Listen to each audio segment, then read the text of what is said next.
Λοιπόν, Αλάνια, έχω να πω δύο πράγματα. Κάποιοι λέτε ότι τα vlogs δεν είναι freestyle football και ότι είναι style μόνο για show.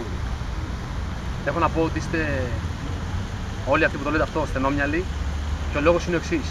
Το freestyle football είναι μια τέχνη η οποία απαιτεί έμπνευση, σεβασμό, δημιουργία και έκφραση.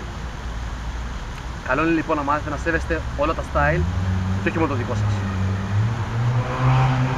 Peace and love guys. Άλεξ Τσαλίδης.